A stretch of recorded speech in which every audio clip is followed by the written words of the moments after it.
It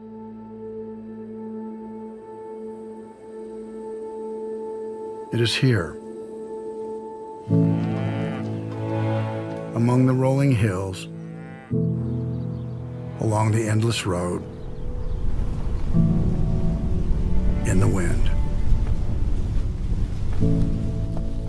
It's in the dirt and the mud and the soil, in our calloused hands, their gentle touch, the sense of who we are.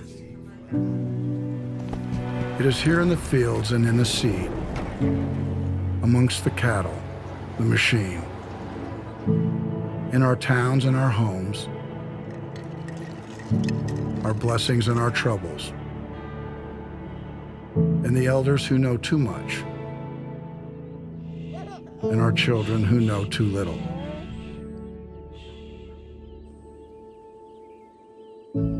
It is here, our virtues, passed down through the seasons, sowed in the earth from long ago, grown and nurtured and tended to. It is here, rooted within us, within Him.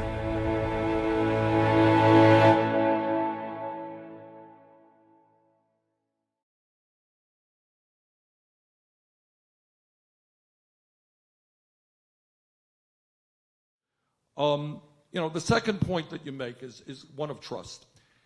And let me be very honest with people here. There's a lot of folks who are demoralized and alienated from the political process. They're tired of being lied to and by politicians. Right?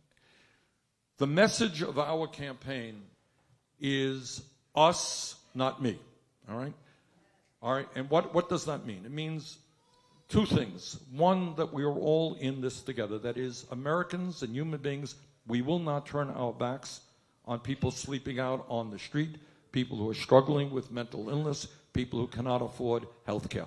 Unlike Trump and his friends, we do not see human life simply as trying to make billions of dollars and turning our backs on what goes on in the world. We are in it together. We are in it together.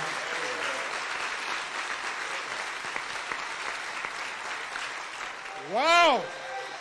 Yeah! What I did want to say is that I've been doing this for 46 years.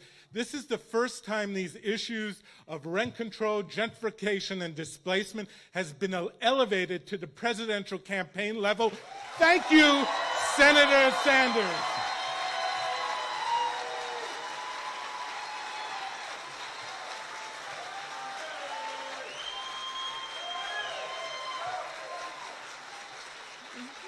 But I'm here today to tell you we don't have a housing crisis. It's a housing catastrophe. It's a housing calamity. It's a national affordable housing emergency, and it's getting worse. But the second point that I want to make, Daniel, is I don't want you just to trust me. I want you to trust everybody in this room and millions of other people. In this sense, I will. Let me repeat this because I have said it a million times. And I think this distinguishes our campaign from those of my colleagues, many of them who are really decent people running. So let me be very clear to you, Daniel. Bernie Sanders alone cannot do what has to be done. All right? What we need, we are taking on, understand, whether it's the California legislature or the United States Congress. This is what we are taking on in this campaign. We are taking on the power of Wall Street, where 6 financial institutions have assets of over 50% of the GDP of America. That's $10 trillion, 6 banks. They have endless amounts of money to spend in any way they want. We're taking on the insurance companies, which spent $131 million a few years ago to defeat a proposal supported by Michael and the nurses in this country and me, $131 million to prevent the people of California from getting lower cost prescription drugs. In one state, one ballot item. Think what they will spend to try to stop us from lowering prescription drug costs throughout this country. We're taking on the insurance companies, where you got executives who make hundreds of millions of dollars by promoting mergers when we got 87 million people uninsured or underinsured. We're taking on the military-industrial complex. We're taking on the prison-industrial complex. All right? I say all of those things, not to mention the fossil fuel industry, which is destroying the planet. All right. So, Daniel, I say all of those things to tell you that we are in for a tough fight. All right? I cannot do it alone, and I'm not going to lie to you. I need your help not just to win here in California, win the Democratic nomination, and not only to beat Trump. I need your help the day after we are inaugurated to take on the powerful special interests. All right? So, Daniel, I'm being honest with you. You know, I wish I could tell you that day after I snap my fingers and we do all of the things we want to be done. We're taking on very powerful special interests.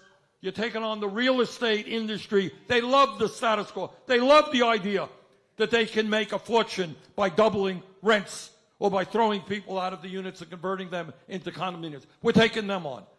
So the only way at the end of the day, and this is important for everybody to understand, real change, including the fight for affordable housing, will never take place from the top on down. It takes place when millions of people stand up and fight. That's what this campaign is about.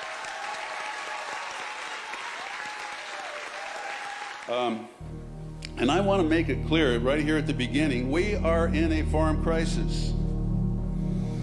And of course, they don't call it a farm crisis because we're just losing farmers.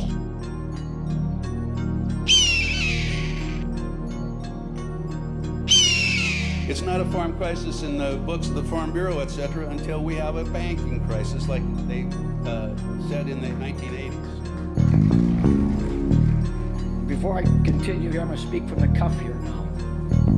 This is an international fight. Family farmers all over the globe are hurting, and rural communities all over the globe are hurting.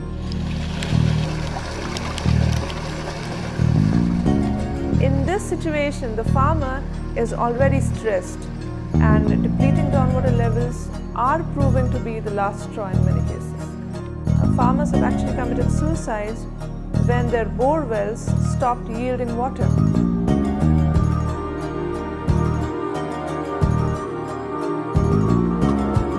The pressure on farmers in India is real, and the number of suicides is astonishing.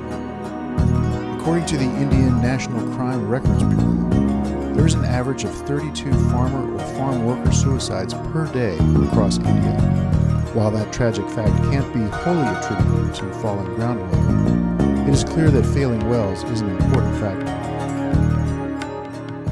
So it's not only your business is going to hell, your whole life is going to hell.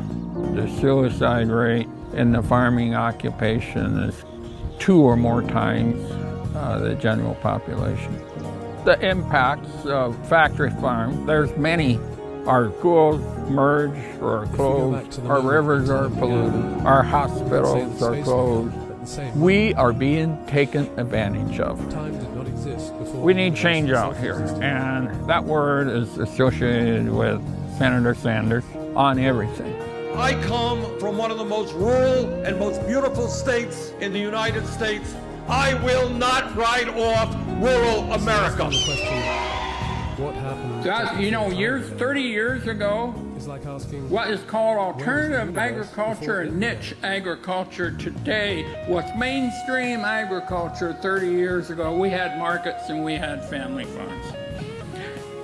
By gosh, enough is enough. This system is broken for family farms and consumers.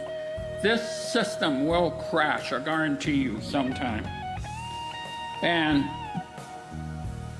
what's America gonna do? Is there a plan B? Consumers and taxpayers are also questioning the system. We need the help of the consumers to redo family farm agriculture.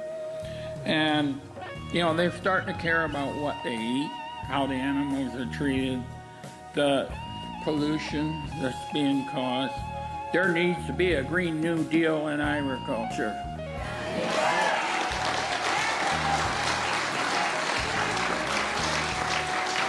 Global hurting.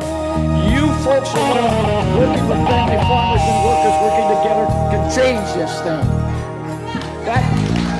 We're the ones that create the wealth in this country. Commerce cannot turn the wheel unless you go to work and farmers go till the ground. That's a fact, and that's your power. And we need to understand and work together as a community and work with Bernie Sanders, because he can help us and we can help him forge a new future.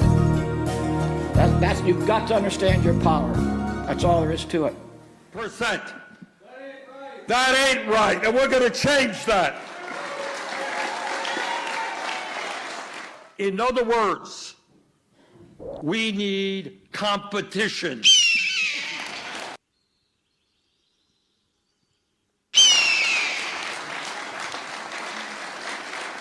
We have also got to recognize that the control large corporations have over farmers is not just about the crops, the seeds, and the livestock.